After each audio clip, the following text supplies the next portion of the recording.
Hi, everybody. Hi, Kathy Conway, Vicki Orendar, Sonia. Hi, Flavia. How are you? It's good to see everybody coming in through the waiting room. Hi, Linda Wilson, Tamsin. Kate Jackson, I see ya. And Ben, Amelia. Nice to have you all here.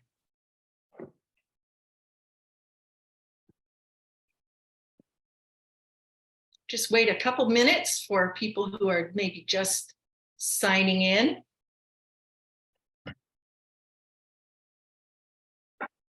Hi, Rihanna.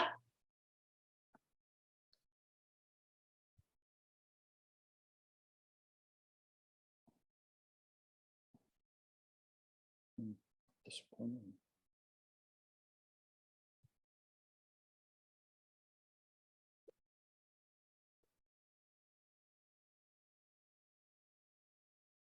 While we're waiting, just to draw your attention to an upcoming free webinar that we have on January the 18th, starting out the new year by looking at our electrical panels. Pretty much the first step in home electrification. So if you have any questions, please join us. We'll be working with our home energy experts, Ben Scott. Hi, Ben, and John Spillman. So please feel free to sign on to that and tell everybody else. It's going to be a good one.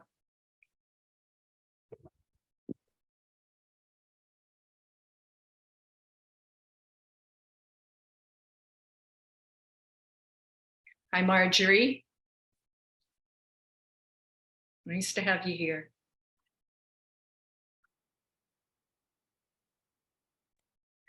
All right. Well, I think people will still keep coming in, but I think it's a great idea to get started on time. Hi, Carrie. Good to see you. For anyone who doesn't know me, I'm Candace Turtle. Welcome to the Ashland Climate Collaborative's fall meeting. We're really glad you're able to join us tonight.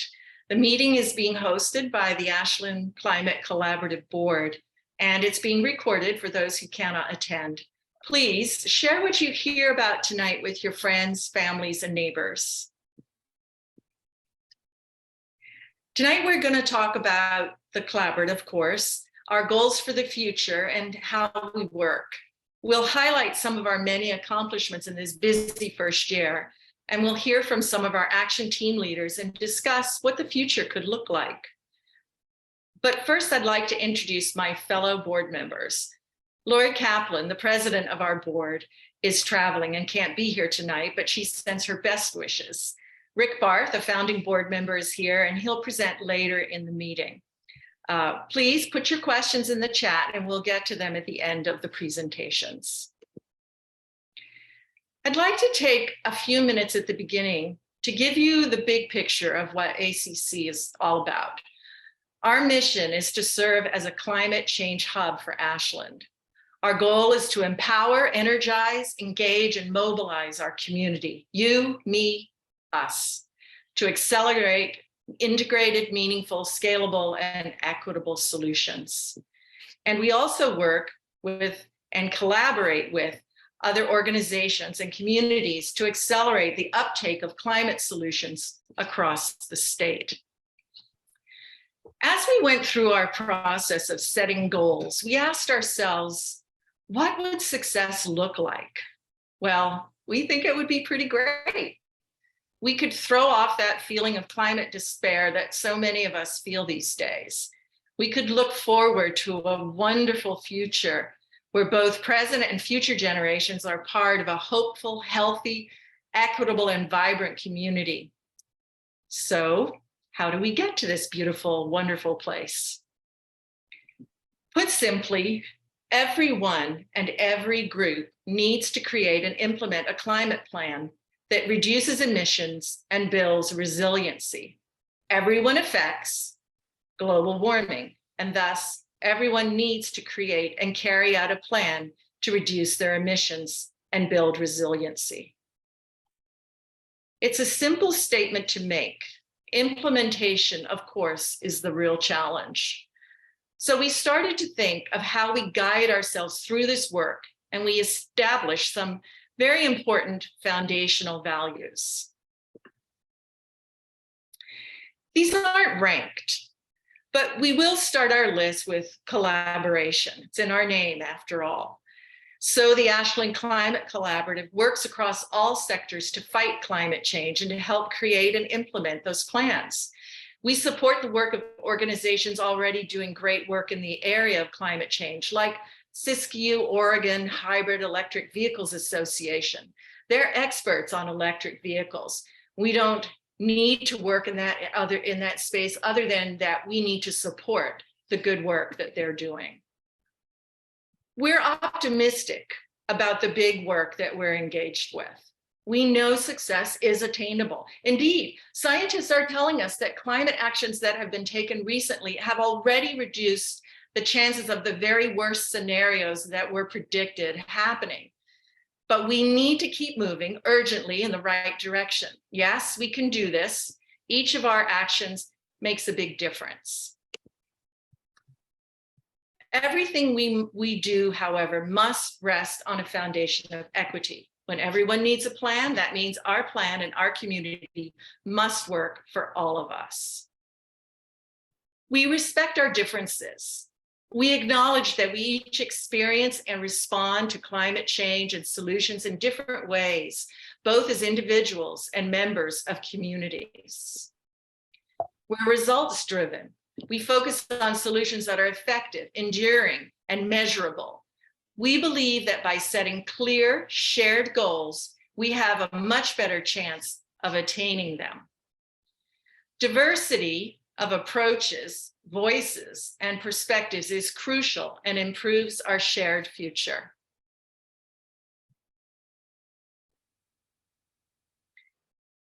Rick, there you go. We are pragmatic planners, not reactionaries. We're thoughtful, open-minded, and proactive. We pursue multiple paths to success.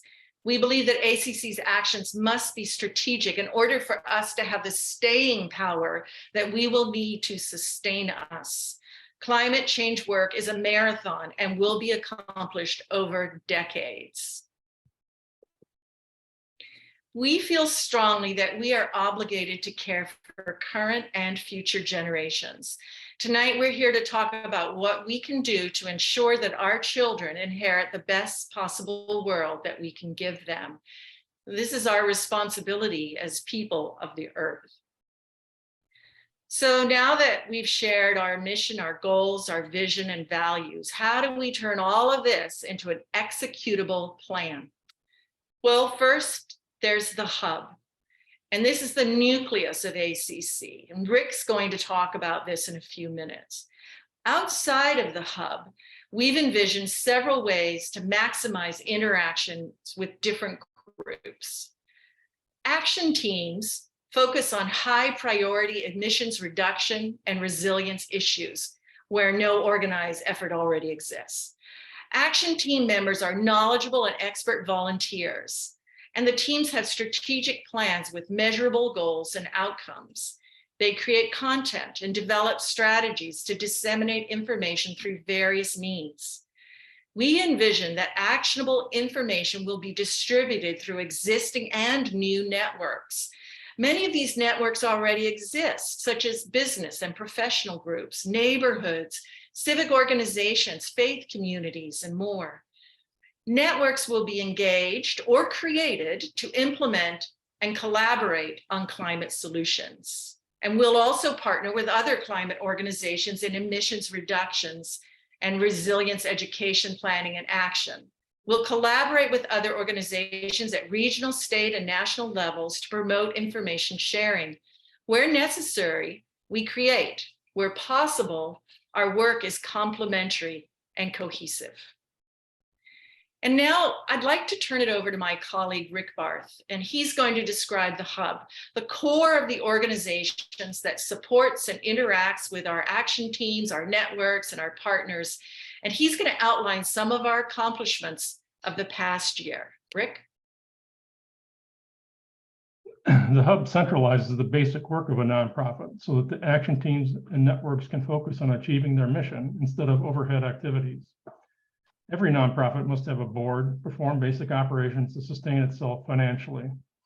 In addition to those standard activities, ACC has centralized support for fundraising and communications, as well as facilitation or liaison for the action teams and networks. The centralized support for fundraising does not mean that the hub provides all of the funding for action teams and networks. Each action team and network is ultimately responsible for raising their own funds. The goal is to make fundraising easier by providing consulting and coordination.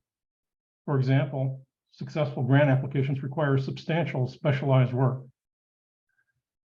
Another way to operate efficiently is to pool communications assets and efforts.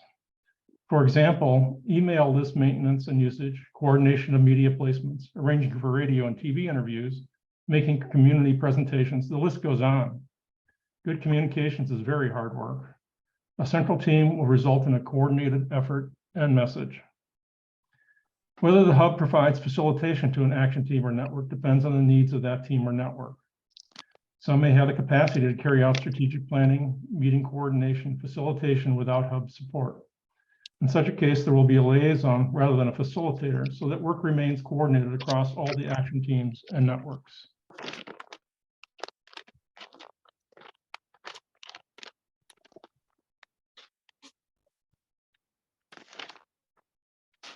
So why are you seeing this slide of tedious work?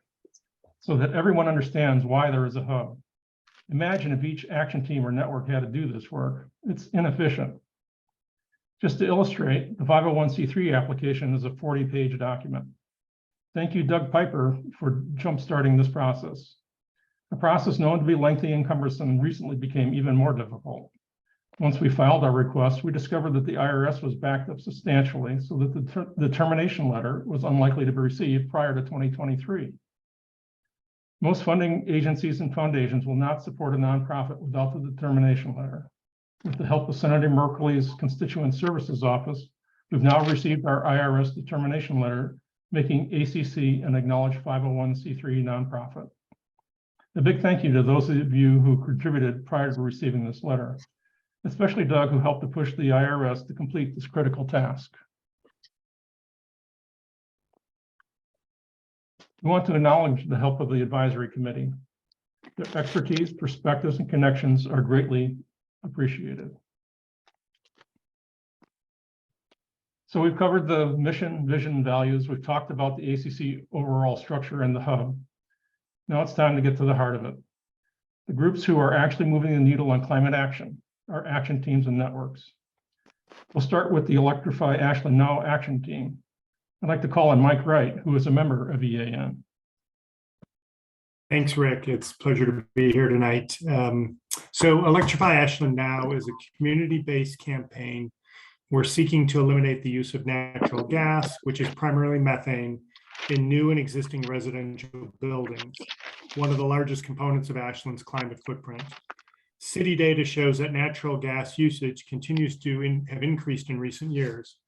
We believe that we cannot achieve our climate goals while continuing to utilize natural gas as a household energy source.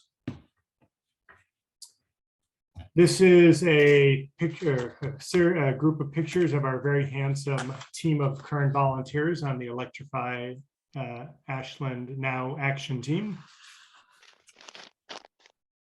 Electrify Ashland Now, in terms of our strategy, we seek to establish public rejection of natural gas as a social norm and equip all residents to electrify their homes. And by establishing public rejection of natural gas as a social norm and equipping all residents to electrify their residences, we seek to reduce natural gas usage, primarily methane, in new and existing residential buildings in Ashland by 10% by 2025. While on the surface, a 10% reduction might not seem very ambitious over the next 3+ years, please note that the usage of natural gas has actually increased in Ashland since the city adopted its climate and energy action plan several years ago. We also seek to work collaboratively with other like-minded organizations in Oregon, believing that we will go farther and faster together. I'd now like to highlight a few of the Electrify Ashland Now's efforts in support of each of these three strategies. In terms of establishing public rejection of natural gas as a social norm, in our spring 2022 mailer to Ashland households, we laid out all the reasons why you should start planning now to make the shift off of natural gas, i.e. methane.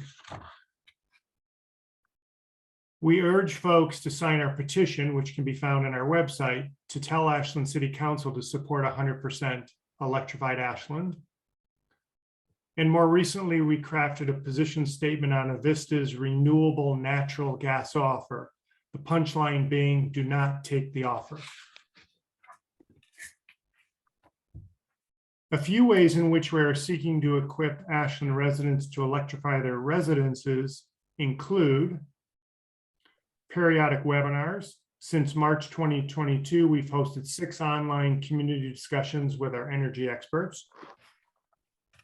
The most recent webinar focused on the Inflation Reduction Act and had 144 registrants and was attended by more than 70 participants.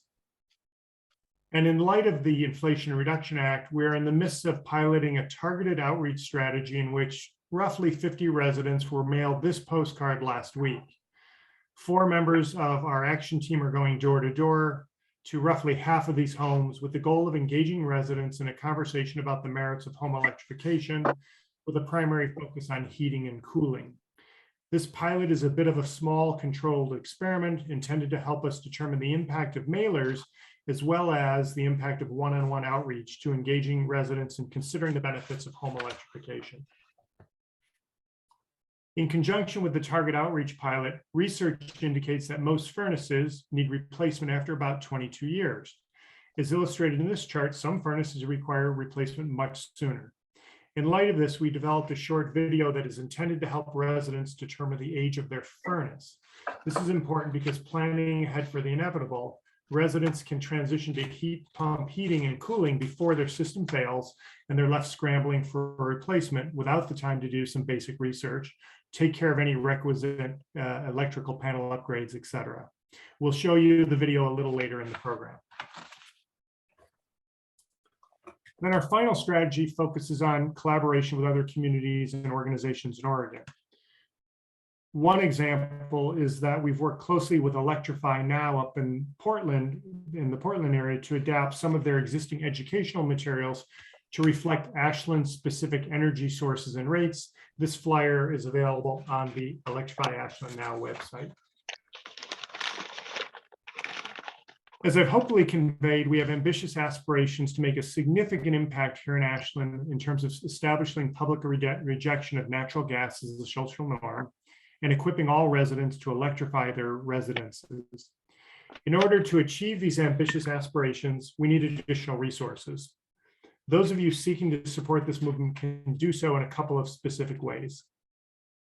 First off, you can volunteer your time. We are seeking passionate neighbors who can help us implement these strategies and related plans. And secondly, you can contribute financially. We need funds to contract for services.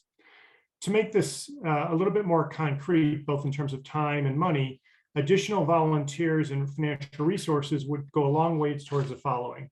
1, developing localized home electrification engagement and implementation resources. 2, hiring or contracting with an individual, something we're loosely calling an ambassador, who engages with residences to consider home electrification. 3, hiring or contracting with an individual who helps residents develop and implement their individualized home electrification plans. We've been referring to that internally as a navigator. 4, enabling one-to-one outreach, for which Electrify Ashland Now would provide training, materials, post-engagement support. And then lastly, to broaden our outreach and share information about the financial incentives to move away from natural gas and onto electrical appliances. This is particularly important for low and moderate income people who often bear the brunt of climate warming. Now let me hand it back over to Candace. Thanks, Mike. As Mike said, in the past year, Electrify Ashland now has become a leading educational resource on home electrification, with lots of detailed information that's been customized specifically for Ashland residents by our volunteer home energy experts. We've produced mailers and participated in outreach events. Our free monthly webinars bring homeowners and experts together so they can share information and ask questions. We've gathered, curated, and created materials to help homeowners and renters learn how to electrify, providing information on topics as diverse as what does it cost to install and operate hot water heaters and home heating systems, to providing a list of recommended contractors. Now I'd like to introduce Isobel Whitcomb. She's a part-time employee who helped us make a simple video to explain how to age your furnace. Isobel, could you talk about this video and how it came about? And then Rick is going to share it with us. It's not very long, folks, so hang in there. Don't run off and go to the bathroom or get popcorn. Thanks, Candace. Hi, I'm Isobel. I just joined ACC about a month ago. I'm a journalist. I cover a number of sciencey and environmental topics, particularly drought, wildfire, and wildlife in the West. I particularly love writing stories about my home state, which is Oregon. I'm from Ashland originally. So looking at the next few decades, I'm really scared, like many of you guys probably are, but I'm also really excited. Recently, I've come to the realization that we're living in a really interesting and pivotal time, and I think that should be exciting. I also believe that community level changes are going to be crucial. I think that that is absolutely what's going to put us in the right direction in terms of climate change. So that's why I'm so excited about ACC's mission. Like I said, I'm originally from Ashland, and it's really been a pleasure to work on a team that's helping my community meet its climate goals. So I created this video because the process of electrification can seem so daunting. So the goal of the video was to help break it into bite-sized chunks. So this is really like the first chunk. So the idea is to guide community members and maybe anyone else who stumbles upon it on the internet through just one step in the process of electrifying their homes. That could either be on their own, with experts, or this video could give them enough information to just jumpstart a conversation with a contractor. And yeah, without further ado, this video, here's the video that I created alongside Candace and Ben Scott, who very generously donated his time and expertise. Hi, I'm Ben Scott, a residential energy expert. I'm an Ashland resident and also part of an All Electrify. We're here helping homeowners become more energy efficient.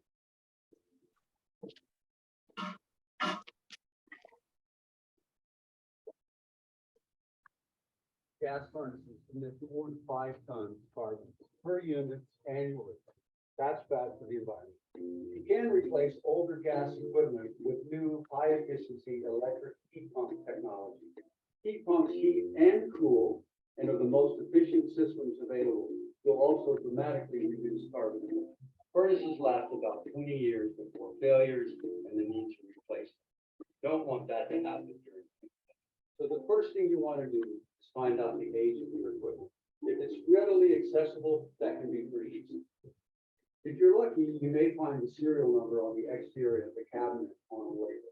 If not, we'll have to go inside the cabinet and find it. You might want to shut the power off to do this, though it's not really necessary. When you pull the door off, the system would go off if it happens to be early. So have a tool like a screwdriver maybe, or a small socket, you never know for sure, and have a flashlight. So on this cabinet, no tools necessary. We start by removing this first panel. Like that. First check to see if it's on the inside of the cabinet. The panel door. This one is not. All right. Second panel off. So with the panels off the cabinet now, sure enough, here's the manufacturer label with the serial number. Once you see the label, it's best if you can take a picture of the whole label, model, and serial number, and other information. You can now use the serial number, and on this website, use the index and examples shown to determine the equipment age. If you'd like, you could send us a photo of the serial number, and we'll look it up for you. Can cost a lot to replace heating and cooling systems.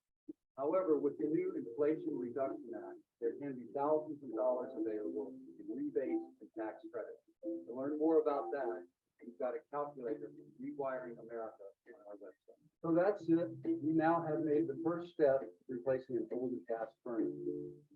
If you have any questions, you can email us at info@ashlandclimate.org. Your favors, helping neighbors in Ashland. Reach our goal of zero emissions. You can learn lots more about how the Ashland Climate Collaborative is bringing people together to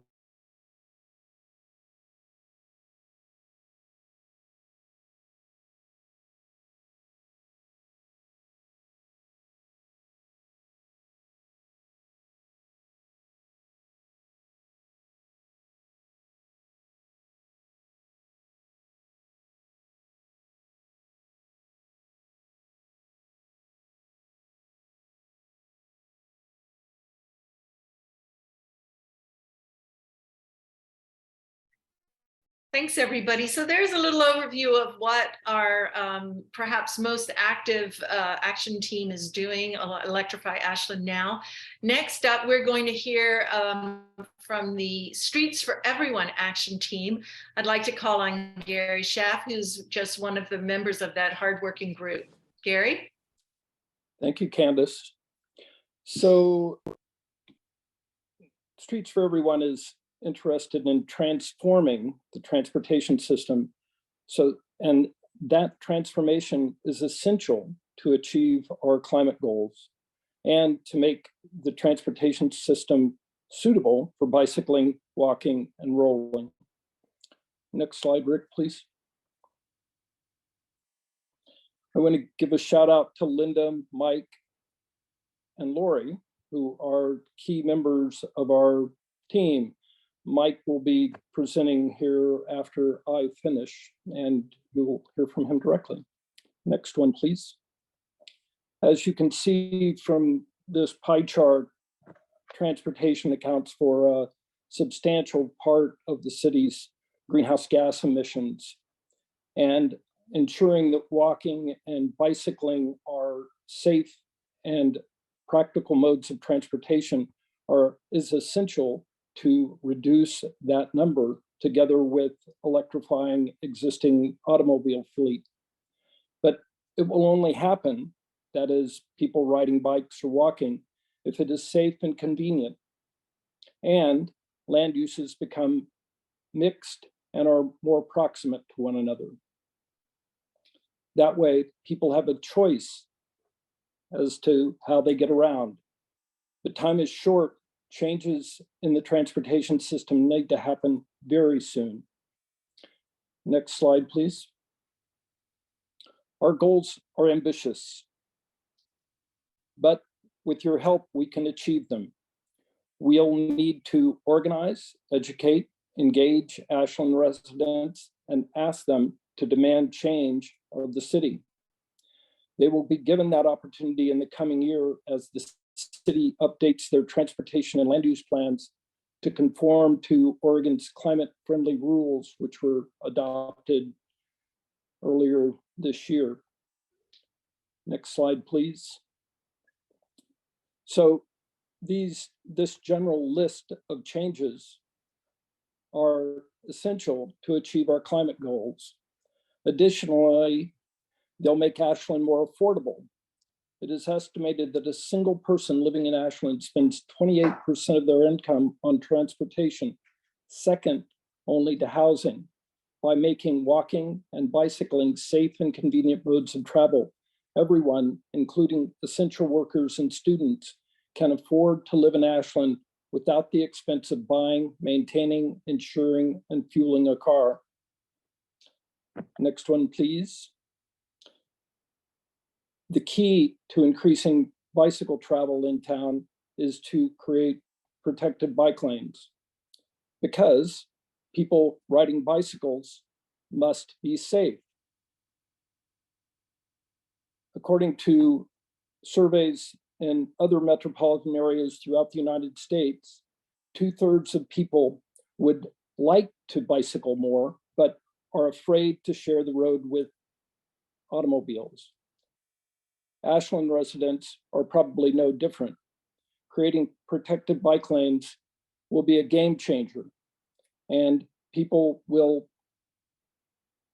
bicycle rather than drive their car because bicycling is fun, quite frankly, much more fun and much less isolating than driving a car. So if we provide convenient and safe facilities, people will in fact choose to bicycle. Next slide, please.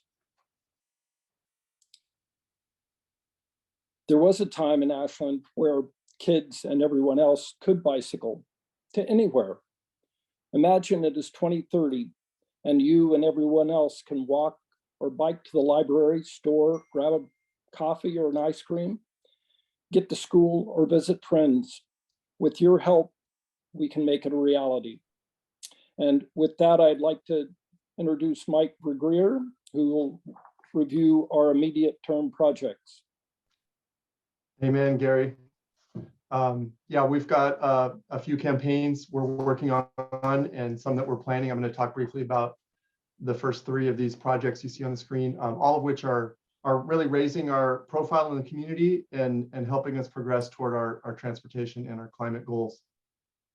You can hit the next slide, please, Rick. So I'm super excited in particular about the bike train. I think that this is going to appeal to just about everybody. I mean, what child wouldn't want to ride with their friends to school? In a bike train, you've got a couple of adults volunteering to ride a fixed route toward a school, and you pick up kids along the way. We have plans to start bike trains at 1 or more schools this coming spring. And initially, maybe it'd be a single bike train each month. And then our adult volunteers would be trained to ensure that we have the highest levels of safety possible. And we're also going to need a little help with publicity and with the cost of liability insurance. Several volunteers and a little bit of funding would make it possible to expand to multiple schools and increase the frequency of these bike trains during this school year and in the years to follow. Next slide, please, Rick. Another top priority is to help residents apply for and implement the city's recently adopted neighborhood traffic calming program. This program uses a lot of different methods to slow car and truck traffic and to make it safer for pedestrians and those on bikes and other wheeled devices. When a group of residents applies for the calming program, the city can then choose to approve the application and then would meet with residents and collect traffic data in the neighborhood, and then meet with these residents again to discuss measures that could be implemented. And these might include things like, there's a whole long menu of measures that could be used. And these might include things like pavement markings, humps, speed bumps, undulations in the road, maybe things, construction of new hardscaping, things like bulb outs, or maybe an island in the middle of an intersection. Also signage can be useful. Many other options that I haven't named that could slow cars down. And then depending on the needs of that particular neighborhood and the funds available, the city could implement 1 or more of these measures from the menu. And our action team, Streets for Everyone, wants to help residents to organize, to complete a compelling application, and to work along with the city to make sure that they make really that they get some really effective measures get implemented. And we're going to focus in particular on streets that we've identified as good walk bike streets. We're going to need volunteers to help with canvassing in these neighborhoods, as well as some donations to cover the cost of handouts. Next slide, thanks. A big part of our work is also educating people about what can be done to make our streets safer. We've started this work by tabling at several local community events, and I've got to say we've been really well received. We're reaching more and more people with each successive event, and we're going to continue these outreach efforts throughout the year and in coming years. We're always happy to have additional volunteers with us to help spread the word, and we desperately need some donations to cover the cost of printing things like banners and brochures that are going to promote our mission. And at this time, I'm going to hand it back over to Candace.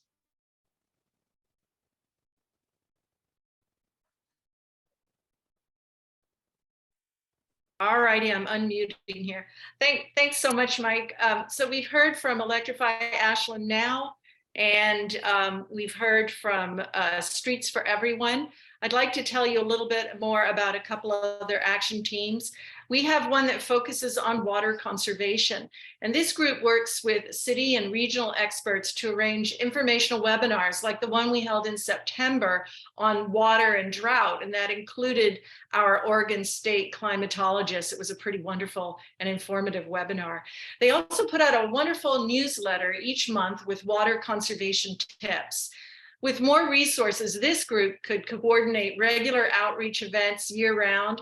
It could provide more assistance on irrigation and landscaping techniques and tips through virtual discussions, hands-on workshops, and online help. I mean, wouldn't it be great to have an irrigation or master gardener hotline that you could call for advice on choosing a drought-tolerant plant or installing a smart irrigation controller?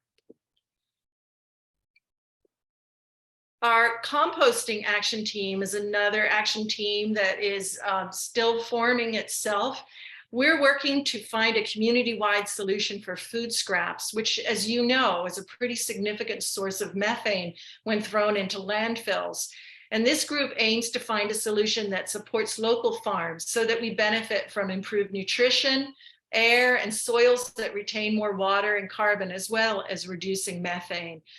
With more resources, this group could apply for grants to purchase equipment to speed composting, coordinate more community food scraps drop-off points, and reach out to schools and churches, grocery stores, and restaurants to establish food waste reduction and composting programs. Our organizations, businesses, nonprofits, and neighborhoods all have different challenges.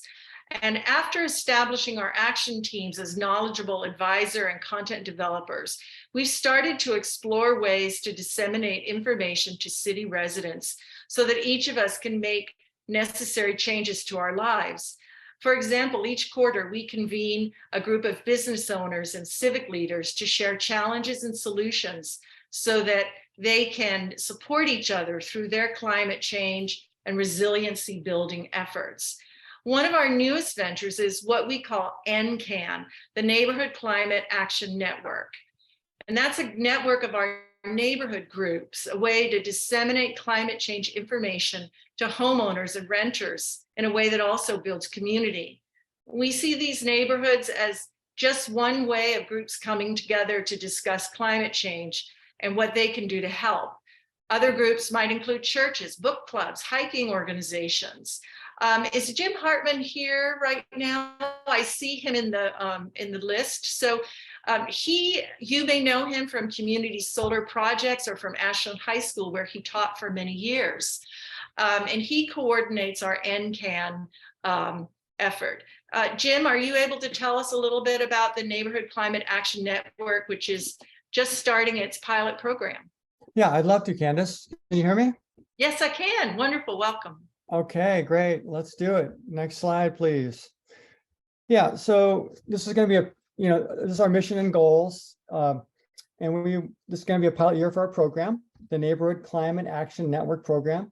We're hoping to establish at least 4 neighborhood groups that will meet most months to learn how to adapt to changing climate and how to best reduce greenhouse gas emissions. We're developing quality educational materials that will be available to all neighborhood groups and possibly others as well. We want to build community by taking time to get to know each other and have discussions centered around best practices to address climate change. We want people to choose to do actions because of their own values rather than out of guilt or fear. So we're going to present a whole list of different options people can do and let them feel good about whatever they want to do. It's hoped that these groups will continue year after year. So we want people to feel connected and to stay connected. Okay, next one, please. Okay, who's involved? Yeah, so you can see, of course, I'm involved. Rick and Candace have been great working with them and getting this off the ground, and Flavia Franco helping out initially a lot, and my wife Maggie Sullivan, and Carrie Tronson and Angelina Cook have all been helping out in the early stages. Brian Hendricks, I want to say that we wanted to present the best information. So Brian Hendricks is the Fire Adaptive Communities Coordinator of Ashland Fire and Rescue. So he's a total expert on everything fire-wise and smoke-wise and so on. So having him vet all of our educational materials is super important. But just in general, with all of our themes, we want to make sure we have the best people double checking things. And we're asking the action teams, the ACC action teams to help develop these materials too. Like we're going to have a water theme unit.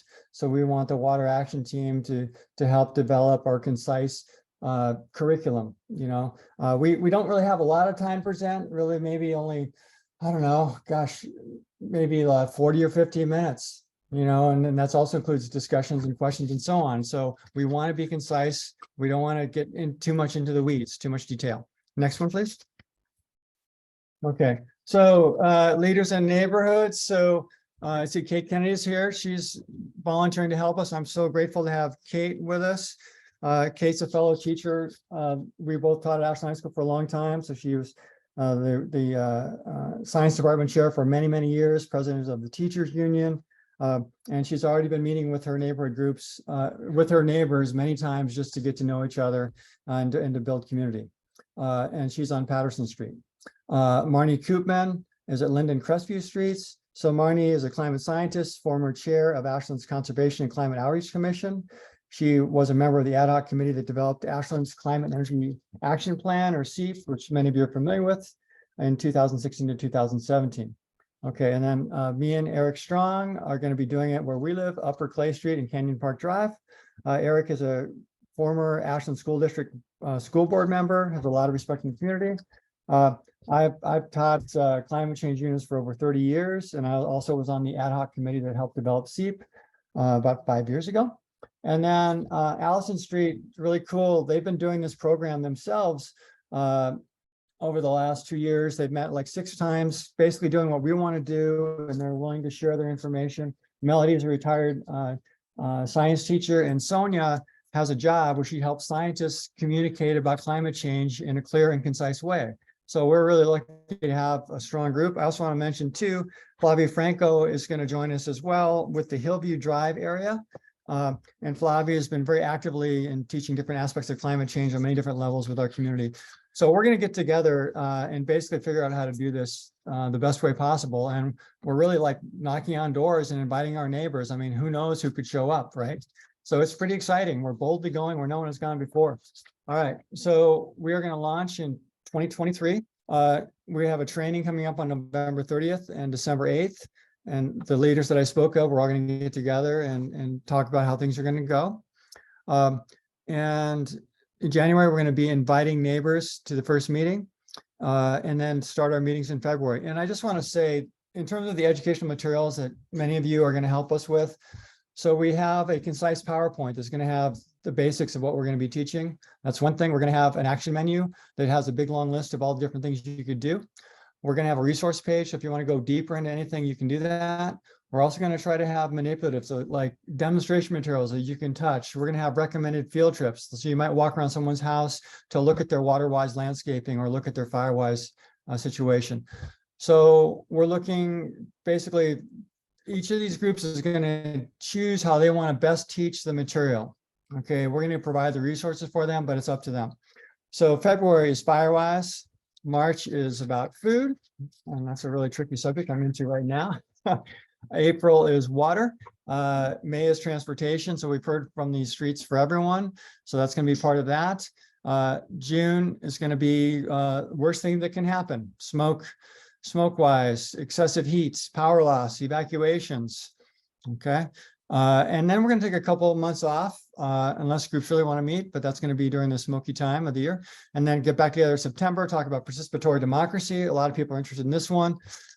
This is just the idea that we need to, a lot of political decisions are huge. They have a big impact. And so we want to make sure people are voting and thinking about the climate when they vote.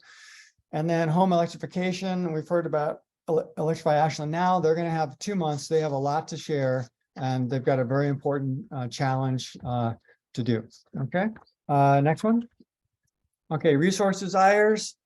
So yeah, if we had extra money, it'd be great to get like $500 or $1,000 to buy supplies. Okay, so easels, markers. We're going to be connecting laptops to TV screens so people can show PowerPoints in their living rooms or at the library, maybe, whatever. And next year, after we get the pilot done and we get everything laid out, we're hoping to get a big grant, and that could be able to have stipends for our neighborhood leaders. Also have a position, a full-time position for the person doing the training of the leaders and coordinating everybody. So that's the dream. It's something I've been hoping to have happen for about 5 years. And I'm so grateful that Candace has reached out and said, okay, Jim, tell me more. And then we started talking, and it's going to happen. So I'm super excited about this. And it's a little scary, but it's we're not quite sure what's going to happen, but just other people have tried to do this. And essentially when you invite people to come, about 50% of them show up. And so, it's been done, and the Allison Street group did it. So, it can be done. Thank you. So go ahead, Rick. Okay, so I want to talk about needs for a few minutes for the collaborative. Climate work in Ashland needs to span decades. So there needs to be a durable climate-focused organization to do that work. We want to take a few minutes now to reiterate how ACC is currently operating and sketch out what is needed to move ACC forward. First, it should be noted that basic operations don't really cost very much, but staff does.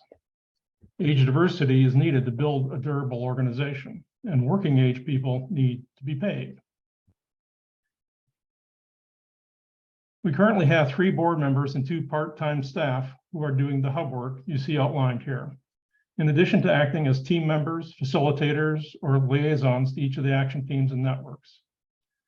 With those commitments, current staff and volunteers are unable to move ACC forward at the pace that the climate crisis demands.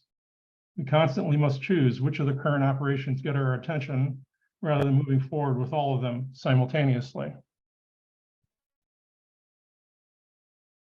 In addition to adding volunteers or staff to the hub, existing teams and networks, as described earlier, we would like to amplify, reactivate, or start additional action teams and networks.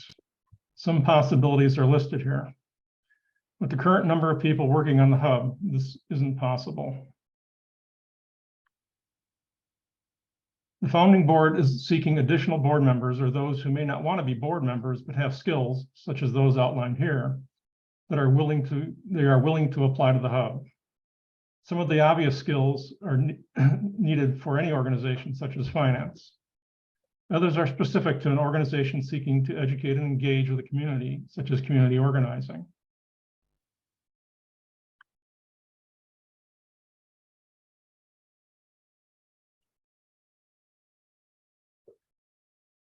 During the 10 months since ACC was incorporated, the founding board wrote an aspirational framework that describes the board's vision for ACC.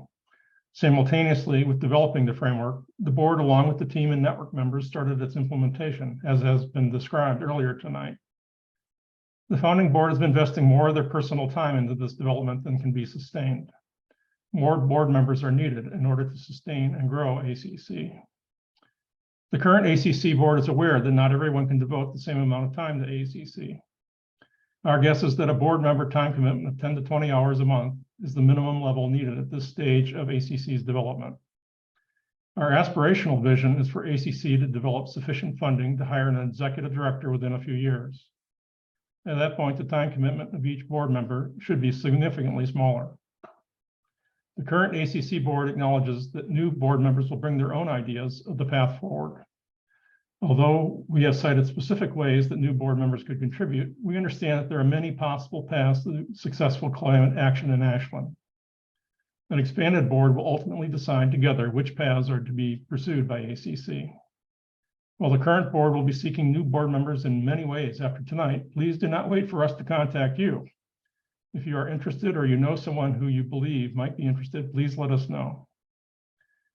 In addition to board members, ACC needs seed money, as it is called in the for-profit world, or capacity building funds, as the nonprofit world refers to it. Like any organization or business, to get started, there needs to be initial funding. There are 2 major areas where seed money would be deployed. One is demonstrating successful program work. This demonstrates that ACC is a viable organization with programs that work but are in need of funding to scale up. The other is seeking grants and later contracts to seek out the next funding round beyond the seed round. Both capacity building and program grants would be sought. Grant applications are labor intensive and time consuming, since many granting bodies run on annual cycles.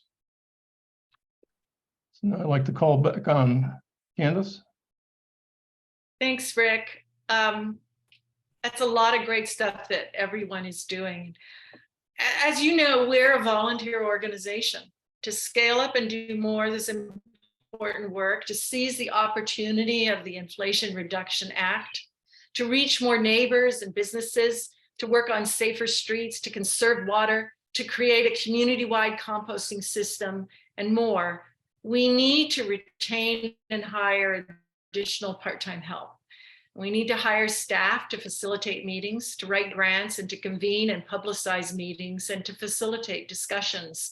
And we can only do this with financial support. To get us going on a year-end fundraising campaign, our action teams and board members have created a matching fund. The way this works, I think you all know, is if you give us $100, they'll match that 100 to double the giving. But this offer is only going to be in place until the end of November. So I would ask you, if you believe in what we're doing, if you think we are on the right track, please give today. Any amount, $5, $50, $500 will be automatically doubled up to $5,000. But the offer ends November the 30th at midnight. So I urge you to do it now while you're thinking about it. You can donate through our website, ashlandclimate.org, or you can write a check and mail it in. I want to also thank the board and the action team members who offered this matching fund. But there's also a couple of other special people who stepped up and have offered to do even more. So excuse me a moment, I just lost my train of thought. For everyone who gives ACC $100 or more, their name's going to be entered into a drawing, and 4 winners will be selected.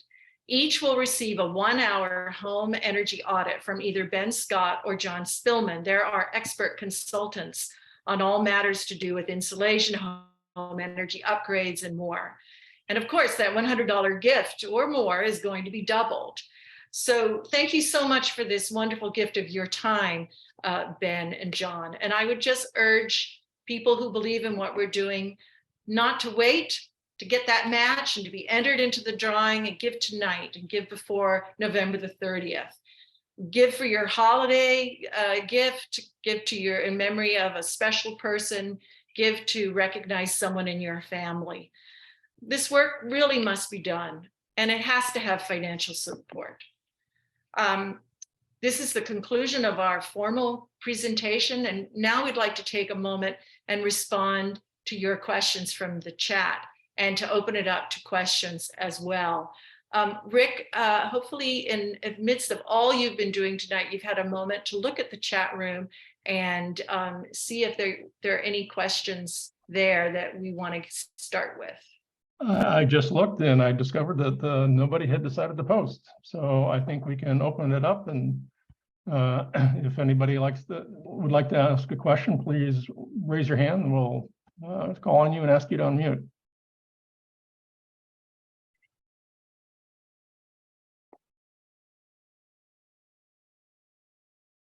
I see Flavia has her hand raised. Flavia, would you like to unmute?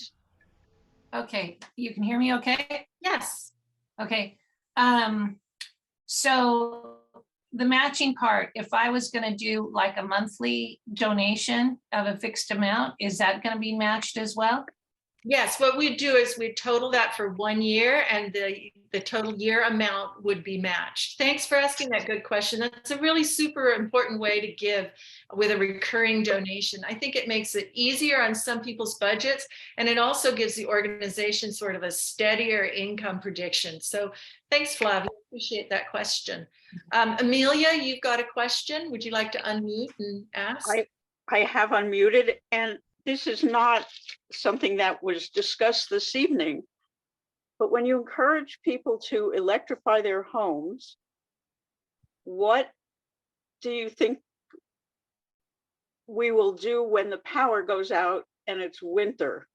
what are people going to do for heat if they're entirely dependent on electricity and there isn't any? Well, I think I Right. can That's take a that good one. question, and I'm going to turn this over to Britt. Yeah. Go ahead, Yeah, Rick. so we thought about that a fair amount. Most people in Ashland use natural gas in order to heat their homes. And natural gas furnaces need electricity in order to run their blowers. So usually this is brought up in that context.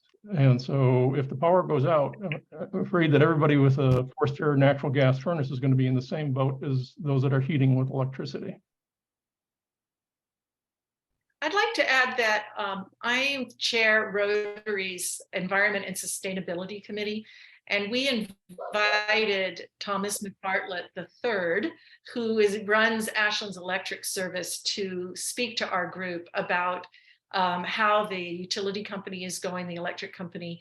And one of the things he was very proud to point out was that Ashland wins awards for its consistent delivery of electricity. So nothing is 100% guaranteed in this world. Boy, do we know that after this pandemic. But it's not high on his list of concerns. Thank you, Amelia. Thank you. Anybody else have a question about what we're doing, how we're going to get there? Have we forgotten anything? Does this meet your priorities? I think I see Marjorie. Are you trying to get our attention?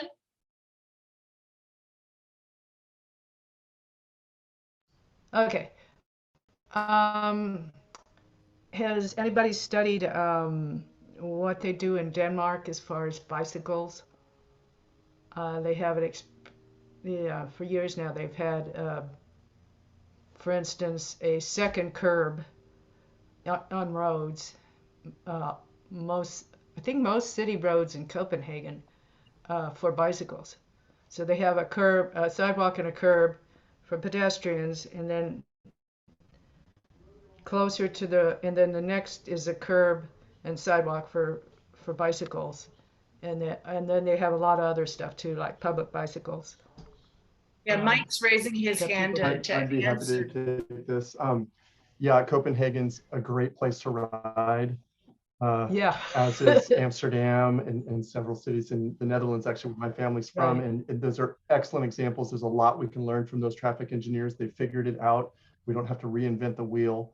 It's not technical expertise that's slowing us down. It's the political will, and it's, educating people and just showing them what's possible. And then, we can build that here. And we know how to do it already. Yeah, it might be easier in Ashland too, as opposed to, say, Medford. They've been trying. I hope you're right, and I believe you're right. And Yeah, because people already supposedly drive somewhat close to 25 miles per hour on most of the main roads. So, and I think there's a lot more political will here. I have a second question, if you don't mind. Sure, go ahead, Marjorie. On drought-tolerant landscaping, I'm not sure there's enough cognizance of trees and not killing them. When you have a mature tree and change the environment quite a bit, often, you won't see any change in a tree maybe for, quite a while, and then all of a sudden the tree starts dying. So, and it also depends on the soil. I'm no expert, but, like I have a big, huge boulder around, real near one of my trees. I have 3 mature trees in the front. But anyway,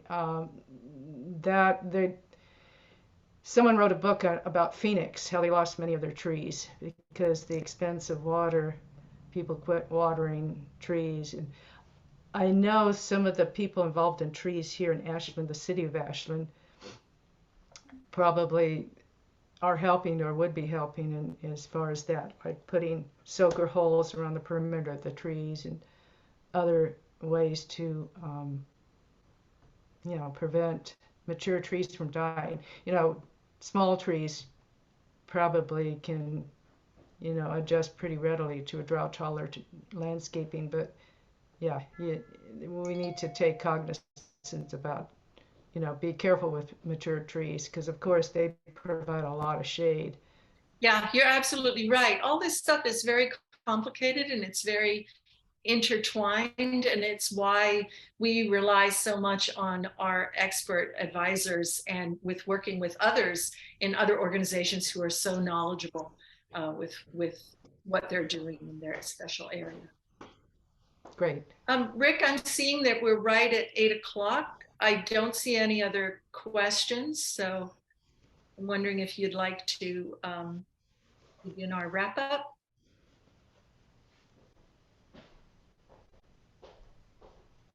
Yes, I'm happy to do that. Well, I want to thank everybody for being here. Well, the founding board and the action team and network members have been working hard developing ACC. In the end, ACC can only be as successful as the community's commitment to it. Won't you please join us? And back to you, Candace. Yeah, thanks everyone. We really appreciate your gift of your time tonight. And I want to urge you to talk to your neighbors about the collaborative and how each of us can make a significant difference in our emissions and help Ashland to reach its climate goals.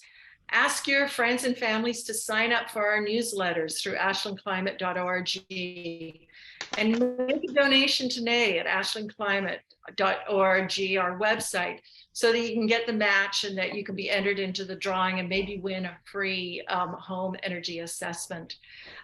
Stay in touch with us. Our email address is info@ashlandclimate.org. Thank you so much. Really appreciate it. And we look forward to talking with you more, listening more, and having you join in and be part of the collaborative. Good night, everybody.